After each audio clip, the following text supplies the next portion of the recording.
নমস্কার, ঝুমাস কিচেনে তোমাদের সবাইকে স্বাগত।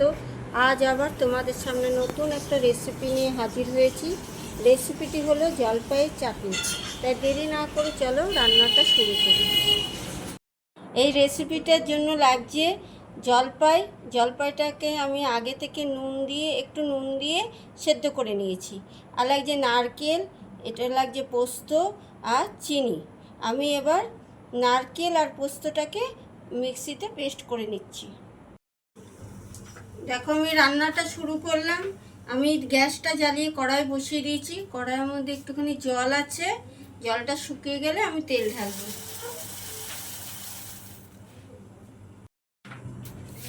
একটুখানি সাদা তেল ঢেলে দিচ্ছি, কারণ আমি শুধু ফোড়নটা দেওয়ার জন্য। দেখো তেলটা গরম হয়ে গেছে। এবার আমি কালো সর্ষে দিয়ে দিলাম আর শুকনো লঙ্কাটা এরকম টুকরো করে দিয়ে দিচ্ছি। একটা শুকনো লঙ্কা দিলাম আর একটুখানি তেজপাতা দেব।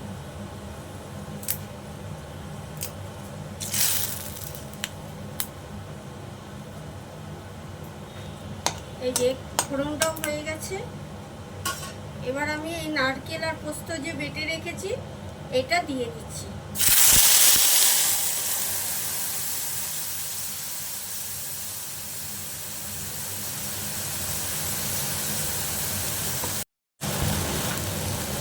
এই যে সর্ষে পোস্তটা একটুখানি কষিয়ে নিচ্ছি। এর মধ্যে এখন আমি নুন দিয়ে দেবো, সামান্য একটু নুন দেবো। এই যে নুনটা দিচ্ছি।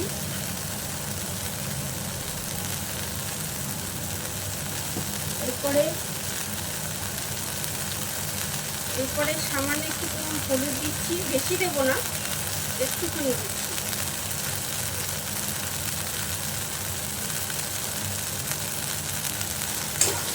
এটা তো কষানো হয়ে গেছে, এরকম ভাজা ভাজা করে নিচ্ছি। এরপরে আমি জলপাই দিয়ে দেবো, আর একটুখানি হবে, তারপরে আমি জলপাইটা দিয়ে দেবো। এবার দেখো কষানোটা হয়ে গেছে। এবার এই জলপাইগুলো দিয়ে দেবো।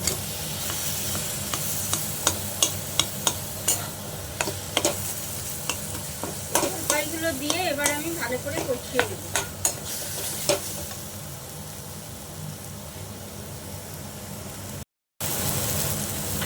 দেখো আমার এই যে কষিয়ে নিয়েছি।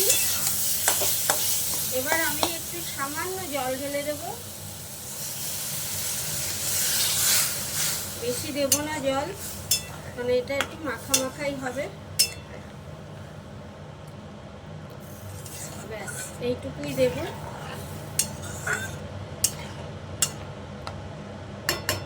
এবার আমি এই চিনিটা দিয়ে দিচ্ছি।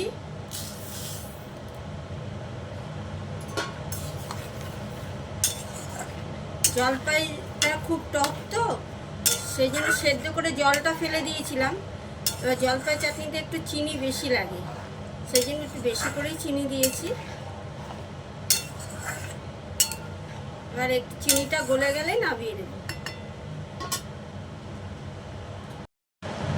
এরকম আমার চাটনিটা হয়ে গেছে।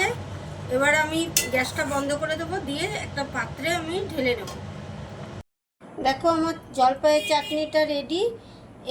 এই রেসিপিটা যদি তোমাদের ভালো লাগে তাহলে লাইক, কমেন্ট ও শেয়ার করতে ভুলবে না এবং সাবস্ক্রাইব অবশ্যই করবে।